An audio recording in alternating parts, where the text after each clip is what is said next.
So it's almost midnight right now. I'm tired, but at the same time I can't really sleep.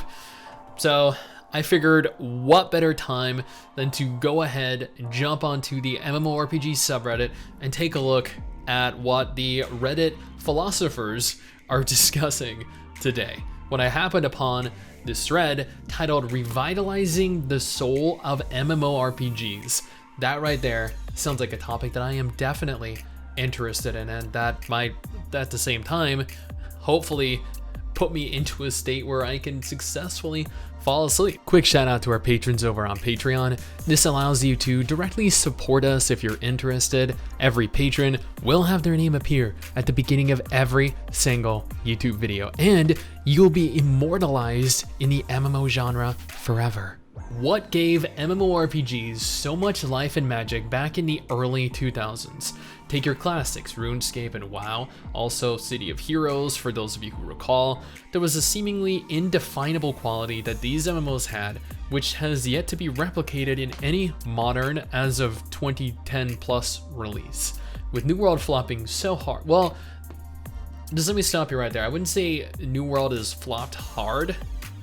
I know it's at under 5%, maybe 3% of the total number of players it had when it launched, but at the same time, 30,000 players playing concurrently on average is still a fairly large number of players, because that equates to hundreds of thousands of players likely continuing to play per month. Now, again, with New World flopping so hard, I tried to ask myself what the missing element is. My conclusion? Mystery. Now, before we go any further, I don't necessarily agree with that. I know he's probably going to go into detail as to what he means by that, and I'm more than happy continuing to read, seeing his opinion, but at the same time, I think one of the integral elements that are missing from MMOs these days is the necessity with which you are required to play with other people. Everything in Final Fantasy XIV, World of Warcraft, all these new MMOs that are coming out, you can do everything solo. The majority, the multiplayer aspect is almost entirely irrelevant. But let's continue. We truly do live in the era of unlimited, instantaneous information. Before New World even launched, there were guides on virtually everything from types of resources, detailed community-created maps, dotting locations for chest spawns, rare mobs, even dungeon guides. Anything you could ever need to know, you could Google and know in 2 seconds. And that isn't just specific to MMOs, by the way.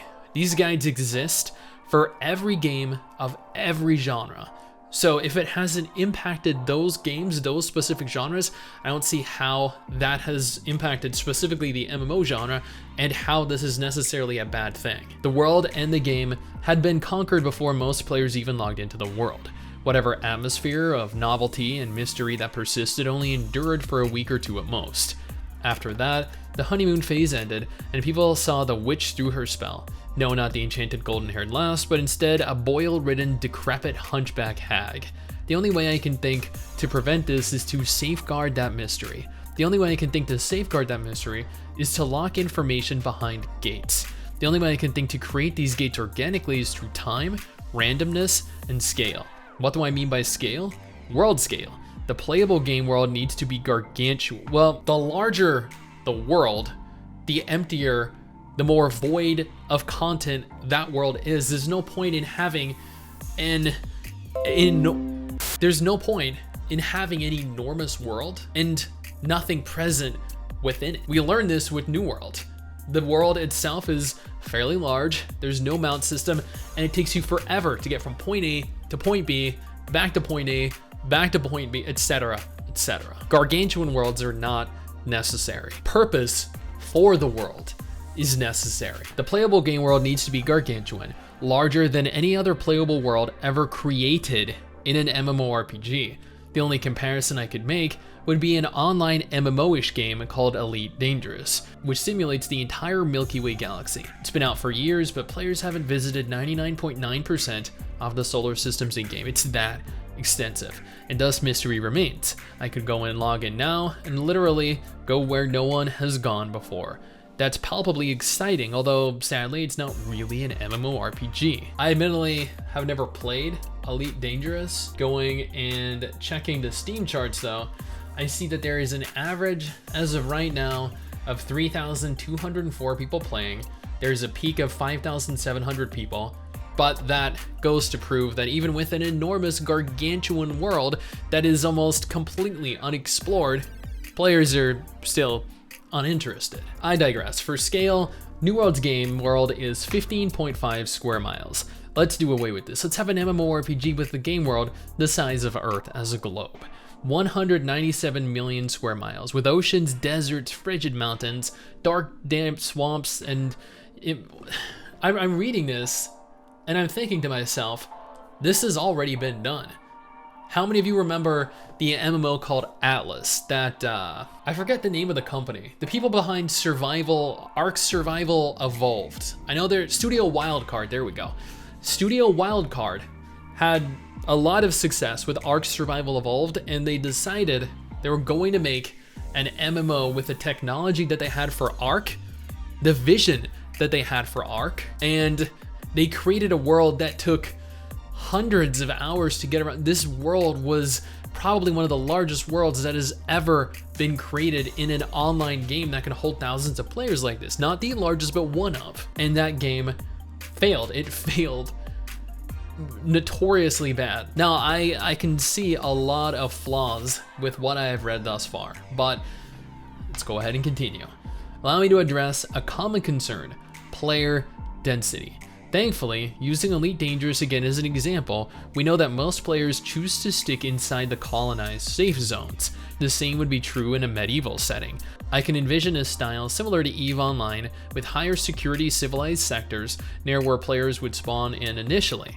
Still in a large playable area, perhaps comparable to most standard MMO map sizes outside of this area, would progressively become more dangerous with stronger, more aggressive beasts and monsters, and eventually you'd be fully out in the wild with no rules and ultimate danger. And this again has been done. They did this, interestingly enough, with another MMO called Population Zero, which within I think a week of launching actually genuinely had a population of 0. Out into the raw, uncharted, wondrous world.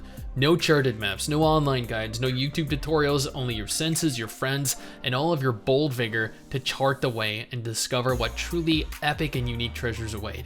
I could go into more depth, of course. There are so many possibilities when your base template is this big, but I'll cut it here for now. What do you folks think? I personally, well, you know what? I feel like I pretty much covered what I thought. I think this entire thing, well, it's a great thought in theory, but in practice, it is actually already pretty much been done in a multitude of different games thus far. I think the soul of the MMORPG is definitely subjective. It's different for every single individual. Some people might believe that the soul of an MMO might be its community. Other people might think the soul of an MMO might be how frequently it's updated, how much of the world there is to explore, the story, the narrative, and getting engrossed, enthralled within it. There's so many different things that people could perceive the soul of the MMORPG to be, and therefore there are countless infinite ways that you could go about revitalizing it. I do not personally think here that mystery is one of those things that is necessarily a requirement here, because on the one hand, if mystery is that big of an issue, you could just not Google around, you could just not check YouTube videos, and you could just tackle things with friends, with other people, blind. But people aren't, and people don't, and they don't want to. So realistically, imposing these limitations on an MMO is actually going to kill it faster than if those limitations were not present. And scrolling through the comments, there were over 80, but there are multiple of them that are just attacking this guy for his opinion. They're just being negative Nancy. You know what? I feel like it's not even worth my time going and reading through the comments. This was a very interesting topic. I'm curious what you guys think though. What do you think personally is required to revitalize the MMORPG genre, to revitalize the soul of the MMO? And more importantly, what do you perceive the soul of the MMO to be?